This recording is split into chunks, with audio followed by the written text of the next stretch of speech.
നമസ്കാരം. ഞാൻ doctor Arun B Nair. 12 വയസ്സ് പ്രായമുള്ള 7ാം ക്ലാസ് വിദ്യാർത്ഥിയെക്കുറിച്ച് അധ്യാപകർക്കൊക്കെ വളരെ നല്ല അഭിപ്രായമാണ്. പഠിക്കാൻ വളരെ മിടുക്കൻ, പറഞ്ഞാൽ നന്നായി അനുസരിക്കുന്ന കുട്ടി, നല്ല പെരുമാറ്റമാണ്, എല്ലാ കാര്യങ്ങളും വലിയ ഉത്സാഹത്തോടെ ചെയ്യും, സഹപാഠികളെ സഹായിക്കുന്ന സ്വഭാവമുണ്ട്, എല്ലാം കൊണ്ടും നല്ല അഭിപ്രായമാണ്. അയൽവാസികൾക്കും ബന്ധുക്കൾക്കും ഒക്കെ അവനെക്കുറിച്ച് നല്ല അഭിപ്രായമാണ്. അവരെല്ലാം പറയുന്നത് എന്തൊരു തങ്കപ്പെട്ട സ്വഭാവമുള്ള കുഞ്ഞ്, ഈ കുട്ടിയുടെ മാതാപിതാക്കൾ ഭാഗ്യം ചെയ്തവരാണ് എന്നാണ് അവരെല്ലാം പറയുന്നത്. പക്ഷേ ഈ കുട്ടിയെക്കുറിച്ച് എല്ലാവർക്കും നല്ല അഭിപ്രായമാണെങ്കിലും 2 പേർക്ക് മാത്രം ഒട്ടും നല്ല അഭിപ്രായമില്ല. അത് അവൻ്റെ അച്ഛനും അമ്മയ്ക്കുമാണ്. എന്താ കാര്യം എന്ന് ചോദിച്ചാൽ, അവർ പറയുന്നു പഠിക്കാൻ മിടുക്കനാണ്, സ്വന്തം കാര്യമൊക്കെ നോക്കിക്കോളും, പുറത്തിറങ്ങിയാൽ എല്ലാവരോടും നന്നായിട്ട് പെരുമാറും, കാര്യമൊക്കെ ശരിയാണ്. പക്ഷേ അവൻ വീട്ടിൽ കാല് കുത്തിക്കഴിഞ്ഞാൽ ഇവൻ്റെ സ്വഭാവം അങ്ങ് മാറുകയാണ്. വെറുതെ ഓരോ കാര്യങ്ങൾ പറഞ്ഞ് ഞങ്ങളെ ഇറിറ്റേറ്റ് ചെയ്തുകൊണ്ടിരിക്കും.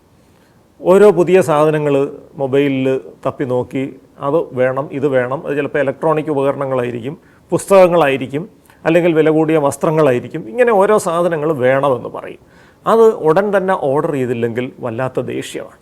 അതിനുശേഷം നിരന്തരമായിട്ട് ഞങ്ങളെ അങ്ങ് കുറ്റം പറയുകയാണ്. നിങ്ങളാണ് എൻ്റെ ജീവിതം തൊലച്ചത്, നിങ്ങൾ അന്ന് വർഷങ്ങൾക്ക് മുമ്പ് ഞാൻ പറഞ്ഞ ഷൂസ് വാങ്ങി തന്നില്ല, അതുകൊണ്ടാണ് എനിക്ക് ഓട്ട മത്സരത്തിൽ ഞാൻ തോറ്റുപോയത്, ഞാൻ എൻ്റെ കൂട്ടുകാരുടെ മുമ്പ് നാണം കെട്ടത്, നിങ്ങൾ എൻ്റെ ജീവിതം തൊലയ്ക്കാൻ നടക്കുന്നവരാണ്. ഇങ്ങനെ പറഞ്ഞുകൊണ്ടിരിക്കുകയാണ്. അപ്പോൾ അത് അച്ഛനോടും അമ്മയോടും ഈ രീതിയിലാണ് അവർ പറയുന്നത്. അച്ഛനും അമ്മയും പറയുന്നത് ഞങ്ങൾ വഴക്ക് പറയരുതെന്ന് വിചാരിച്ച് വലിയ ആത്മനിയന്ത്രണം പാലിച്ചിരുന്നു കഴിഞ്ഞാലും പറ്റില്ല. ഇവൻ്റെ സ്വഭാവം കാരണം മഹാത്മാഗാന്ധി പോലും അടിച്ചു പോകും. അത്തരത്തിലാണ് അവൻ പ്രകോപിപ്പിക്കുന്നത്. അല്ലാതെ നമ്മളെ ദേഷ്യപ്പെടുത്തി കളയും എന്നുള്ള തരത്തിലാണ് ആ കുട്ടിയുടെ അച്ഛൻ തന്നെ പറഞ്ഞ ഒരു വാചകം. അപ്പോൾ ഇവിടെ നമ്മൾ നോക്കുക, വീട്ടിനുള്ളിൽ ഒരു പിശാചിനെ പോലെയാണ് ആ കുട്ടി പെരുമാറുന്നതെന്നാണ് പറയുന്നത്. അത് നിരന്തരമായിട്ട് ഇങ്ങനെ ഇറിറ്റേറ്റ് ചെയ്യുക, അതിന് ദേഷ്യം വന്നിട്ട് അത് മൈൻഡ് ചെയ്തിരുന്നു കഴിഞ്ഞാൽ ചിലപ്പോൾ സാധനങ്ങൾ എടുത്ത് എറിയുക. ഇളയ ഒരു കുട്ടിയുണ്ട്, ആ ഇളയ കുട്ടിയെ ചെറിയ തോതിലൊക്കെ ഉപദ്രവിക്കുക, നുള്ളുക, പിച്ചുക. ഒരിക്കൽ ചെയ്തത്, ഈ 6 വയസ്സ് പ്രായമുള്ള ഇളയ കുട്ടി കിടന്നുറങ്ങുന്ന കട്ടിലിൽ കുറച്ച് ഗ്ലൂക്കോസിൻ്റെ പൊടി കൊണ്ട് വിതറിക്കൊടുത്തു. സ്വാഭാവികമായിട്ട് ഉറുമ്പ് കയറും. ആ കുട്ടി, ഇളയ കുട്ടി ഇത് അറിയാതെ പോയി കിടന്നു. അവനെ ഉറുമ്പ് കടിച്ച് നാശമായി, അവൻ്റെ ശരീരം മൊത്തം തടിച്ച് വന്നു. അതെന്തിനാണ് അങ്ങനെ ചെയ്തതെന്ന് ചോദിച്ചാൽ, ഇളയ കുട്ടിയോട് വൈരാഗ്യമോ ദേഷ്യമോ ഒന്നും ഉണ്ടായിട്ടില്ല. അച്ഛനോടും അമ്മയോടും ഉള്ള ദേഷ്യം. തലേ ദിവസം എന്തോ ഒരു സാധനം വാങ്ങിത്തരണമെന്ന് പറഞ്ഞു, അത് വാങ്ങിത്തരില്ല എന്ന് പറഞ്ഞതുകൊണ്ട് അച്ഛനോടും അമ്മയോടുള്ള ദേഷ്യം തീർത്തതാണ് ഈ ഇളയ കുട്ടിയെ ഇത്തരത്തിൽ ദ്രോഹിക്കുന്നത് വഴി. എന്നാൽ പുറത്തിറങ്ങിക്കഴിഞ്ഞാൽ ഇത്രയും ശാന്ത സ്വഭാവമുള്ളൊരു കുട്ടിയില്ല എന്നാണ് പറയുന്നത്. കാരണം നല്ല വെൽ അഡ്ജസ്റ്റഡ് ആണ്. കൂട്ടുകാരോടൊക്കെ അഥവാ വഴക്കിട്ടാൽ പോലും അധിക നേരം ഒന്നും നീണ്ടു നിൽക്കത്തില്ല, പെട്ടെന്ന് അവൻ തന്നെ അത് പാച്ചപ്പ് ചെയ്യും. അധ്യാപകർ പറയുന്ന എല്ലാ കാര്യങ്ങളും കൃത്യമായിട്ട് കേൾക്കും, നല്ല അനുസരണശീലമുണ്ട്, നല്ല പക്വതയുണ്ടെന്നാണ് പറയുന്നത്. ഈ ഒരു അവസ്ഥയ്ക്ക് ഒപ്പോസിഷണൽ ഡിഫയൻറ്റ് ഡിസോർഡർ അല്ലെങ്കിൽ ODD എന്ന് പറയും. ഈ ODD കുട്ടികളെക്കുറിച്ച് പറയുന്നത് ഇൻസൈഡ് ഡെവിൾ ഔട്ട്സൈഡ് ഏഞ്ചൽ എന്നാണ്. വീട്ടിനുള്ളിൽ പിശാചും വീടിന് പുറത്ത് മാലാഖയും.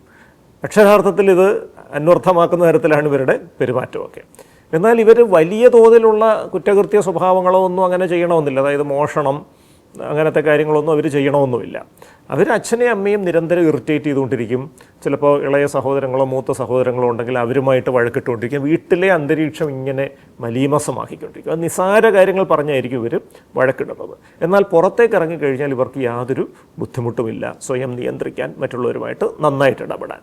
പലപ്പോഴും ഇത് നമ്മളിതിൻ്റെ കാരണങ്ങൾ പരിശോധിക്കുമ്പോൾ പാരൻറ്റിങ് രീതിയിലെ ചില അപാകതകൾ ഈ കുട്ടിയെ വളർത്തിയതിൻ്റെ പുറകിലുണ്ടാവാൻ സാധ്യതയുണ്ട്. ഒരുപക്ഷെ കർശനമായ നിയന്ത്രണത്തിൽ അടിച്ചമർത്തിയായിരിക്കാം ഒരു ഘട്ടം വരെ ഈ കുട്ടിയെ വളർത്തിയത്. ഒരു സ്വാതന്ത്ര്യം അവന് കൊടുക്കുന്നില്ല, ഒരു അഭിപ്രായ സ്വാതന്ത്ര്യം കൊടുക്കുന്നില്ല, അവൻ പറയുന്ന കാര്യങ്ങളൊക്കെ നിഷേധിക്കുന്നു.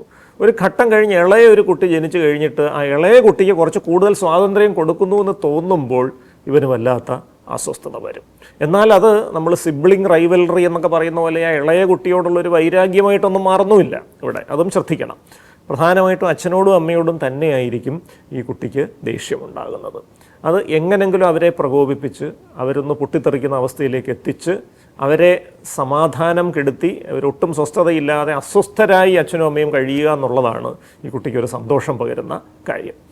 ഇത് കുറേ കാലം കഴിയുമ്പോൾ അത് മാറ്റം വരാൻ സാധ്യതയുണ്ട്. പക്ഷേ പലപ്പോഴും ഈ കൗമാരത്തിൽ ആ ഹോർമോണൽ വ്യതിയാനങ്ങളും കൂടെ വരുമ്പോൾ പെട്ടെന്ന് ചില ദേഷ്യപ്രകടനങ്ങളും പൊട്ടിത്തെറികളും ഒക്കെ കുട്ടിയുടെ ഭാഗത്തു നിന്നുണ്ടാവുമ്പോൾ പലപ്പോഴും അത് വലിയ സംഘട്ടനങ്ങളിലേക്ക് നീങ്ങാം. അച്ഛൻ ചിലപ്പോൾ കുട്ടിയെ ഉപദ്രവിക്കുന്ന രീതിയിലേക്ക് പോയേക്കാം, അത് കയ്യാങ്കളിയിലേക്ക് പോയേക്കാം. ആ കയ്യാങ്കളി ചിലപ്പോൾ വലിയ അപകടങ്ങളിൽ തന്നെ ചെന്ന് കലാശിച്ച അനുഭവങ്ങളും ഉണ്ടായിട്ടുണ്ട് നമ്മുടെ നാട്ടിൽ തന്നെ. അതുകൊണ്ട് തന്നെ ഈ പാരൻറ്റിങ് രീതിയിൽ ചില മാറ്റങ്ങൾ വരുത്തുക എന്നുള്ളതാണ് അത്യാവശ്യം. ഒരു കൗമാരപ്രായത്തിലേക്ക് എത്തിയ കുട്ടിയെ അവനായി തന്നെ അംഗീകരിച്ച് അവൻ്റെ അഭിപ്രായങ്ങൾ കൂടെ കേട്ടിട്ട് അതുകൂടെ പരിഗണിക്കുന്നു എന്നവനെ ബോധ്യപ്പെടുത്തിയിട്ട് മുന്നോട്ട് പോകുന്നൊരു രീതിയാണ് നല്ലത്. ഇപ്പോൾ പാരൻറ്റ് മാനേജ്മെൻറ്റ് ട്രെയിനിങ്, രക്ഷാകർതൃ പരിശീലനം എന്നൊരു സംഗതിയുണ്ട്. പക്ഷേ ഇതിനോടൊപ്പം തന്നെ കുട്ടിയുടെ ദേഷ്യ നിയന്ത്രണം അത് മെച്ചപ്പെടുത്താനുള്ള മനഃശാസ്ത്ര ചികിത്സകൾ വേണ്ടി വരും.